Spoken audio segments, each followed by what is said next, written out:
Perkenalkan, nama saya Mutiara Azhara dari Prodi Teknik Sipil dengan NIM 200511366. Di video kali ini aku bakal bahas materi tentang pengaruh perilaku pengendara terhadap tingkat kecelakaan lalu lintas. Aku ngambil materi ini dari skripsinya Mas Arfan Najmi. Nanti sumbernya aku taruh di link deskripsi ya.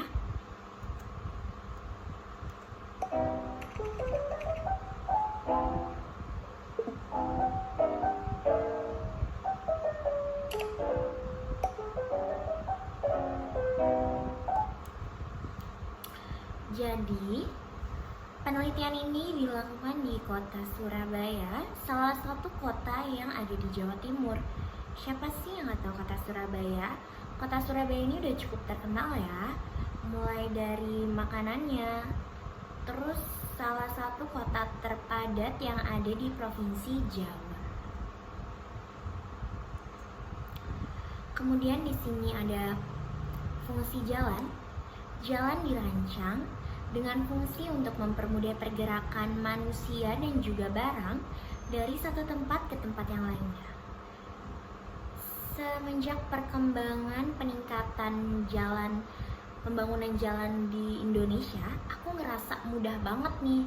Contohnya kayak aku mau membeli barang dari luar kota, itu hanya menggunakan waktu yang cukup singkat sih menurut aku, 1-2 hari, dan gak butuh ongkos yang terlalu banyak.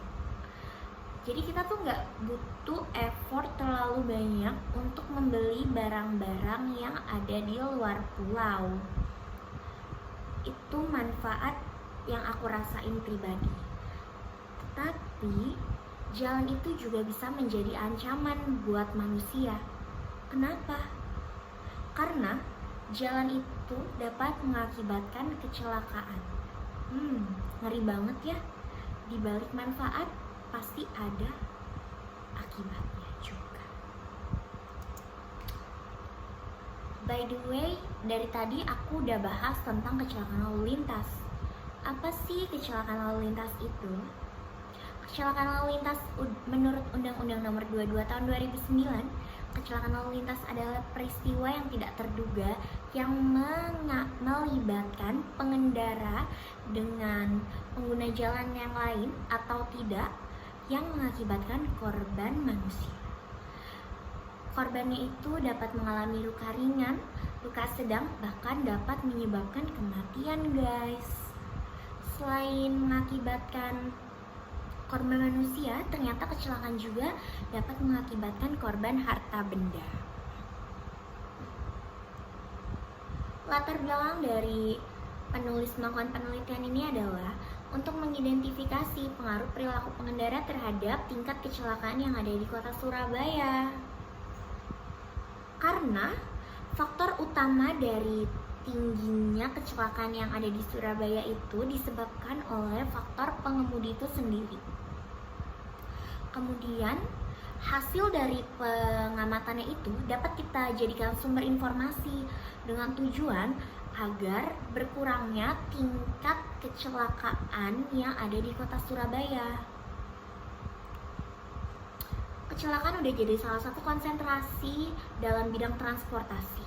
Menurut WHO, pada The State of Attention for Road Safety pada tahun 2011 sampai 2020, WHO berupaya untuk mengurangi tingginya tingkat kecelakaan yang disebabkan oleh kecelakaan berkendara.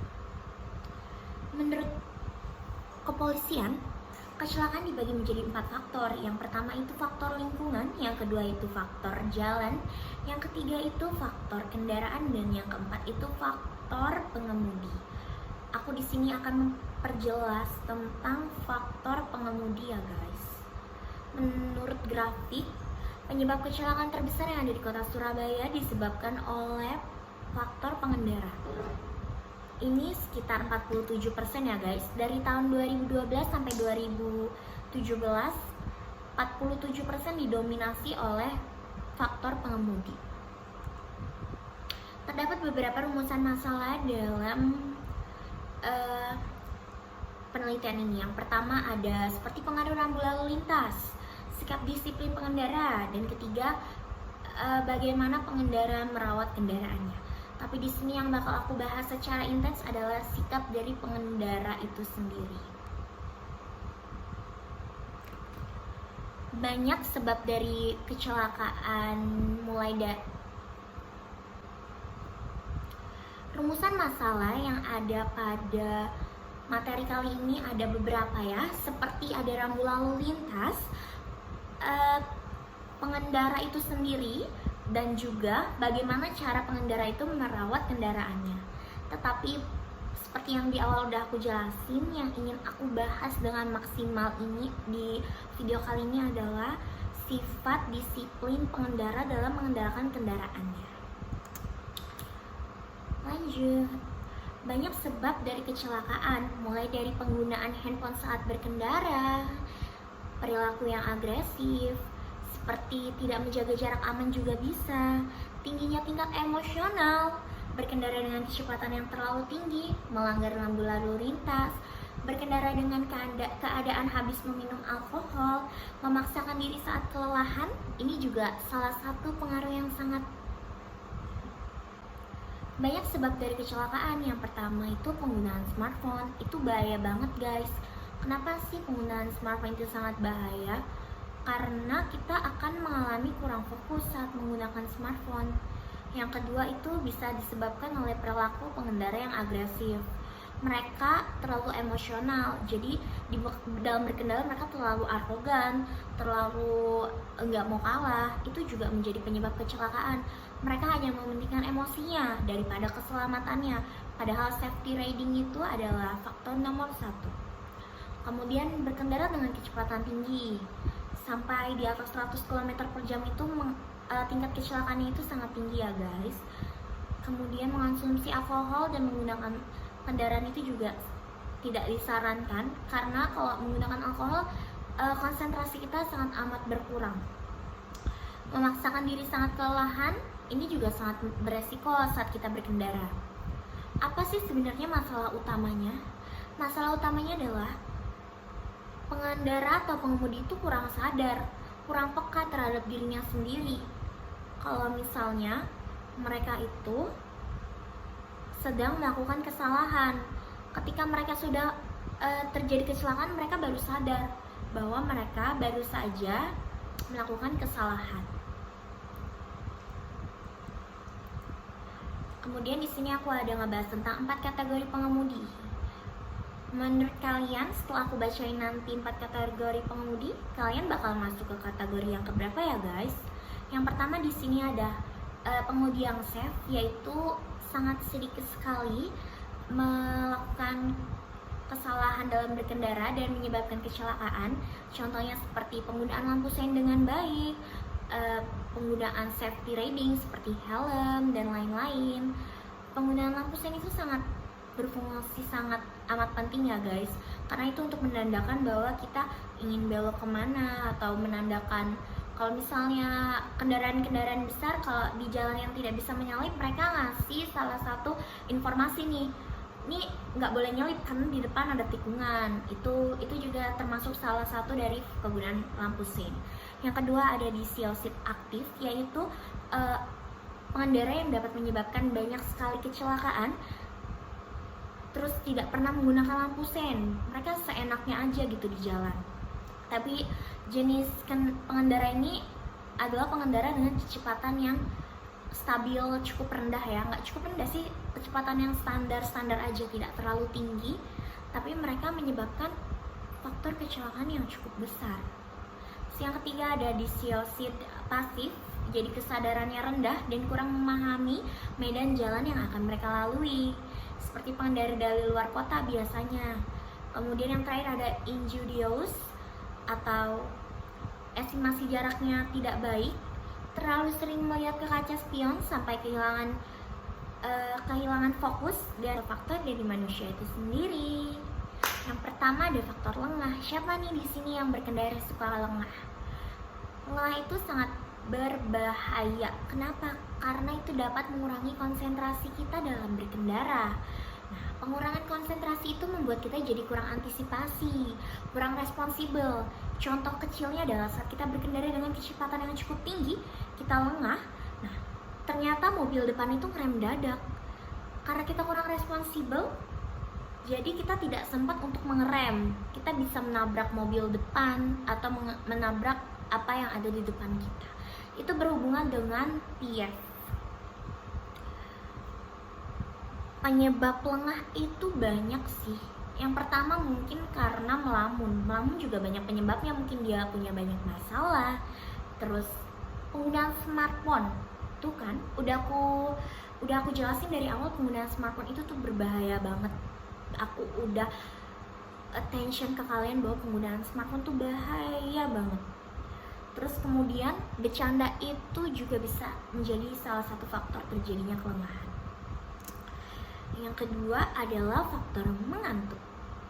Mengantuk itu manusiawi guys, tapi kalau kalian lagi ngantuk, aku saranin banget, apalagi dalam berkendara, mending kalian istirahat dulu deh. Jadi mengantuk itu adalah reaksi di mana pengendara kehilangan konsentrasi akibat kurang beristirahat. Bisa disebabkan karena kurang tidur juga guys. Atau biasanya sih kalau aku ya, ngantuk itu kalau udah berkendara sekitar 4-5 jam dengan kecepatan yang cukup tinggi, itu aku kadang-kadang suka ngerasa ngantuk gitu sih. Nah, di sini juga udah dijelasin ya, faktor utama pengendara mengalami ngantuk adalah karena kurang beristirahat. Jadi aku attention sekali lagi buat kalian yang mau berkendara jauh, mau berkendara dekat ataupun jauh ya. Tolong banget kalau kalian udah ngerasa ngantuk sedikit, mending kalian ke rest area untuk istirahat. Karena kalian tuh gak boleh egois, apalagi kalian berkendara membawa keluarga tercinta. Selain kurang istirahat, ternyata ada beberapa faktor lain loh. Apa itu? Penghirupan zat karbon terlalu banyak itu dapat mengakibatkan mengantuk guys, karena daya kerja otak kita berkurang. Itu menjadi efeknya ngantuk. Yang ketiga ada kelelahan. Dari uji statik kejadian kecelakaan yang mengakibatkan meninggal dunia, itu disebabkan 57% itu karena kelelahan guys. Serem banget ya, 57% loh itu karena kelelahan. Kelelahan juga masuknya diakibatkan karena kurang istirahat, 11-12 lah ya sama mengantuk. Cuma ada perbedaannya nih antara kelelahan dan mengantuk. Apa ya perbedaannya? Kalau mengantuk itu adalah saat pengemudi mengantuk dan kehilangan daya reaksi. Sedangkan kalau kelelahan itu mereka akan merasa sulit berkonsentrasi. Dapat kita ambil kesimpulan bahwa tingginya tingkat kecelakaan yang ada di kota Surabaya yaitu disebabkan oleh tidak disiplinnya pengemudi, mulai dari kelelahan, lengah, dan mengantuk. Jadi, kalau misalnya kita ingin berkendara, safety nomor pertama, sadar kepada diri kita sendiri bahwa apakah kita sudah cukup mampu untuk melakukan perjalanan dalam tempo yang cukup lama ya. Kalau misalnya kita udah di perjalanan terus kita ngerasa lelah banget, aku saranin banget sekali lagi buat istirahat, karena keluarga udah nunggu di rumah. Dan yang kedua, kalau kalian bawa keluarga tercinta, kalian tuh egois banget kalau misalnya kalian sampai maksain diri. Terima kasih, semoga materi yang telah saya sampaikan dapat menjadi informasi kepada kalian supaya bisa sama-sama mengurangi tingginya tingkat kecelakaan akibat faktor pengemudi. Bye-bye.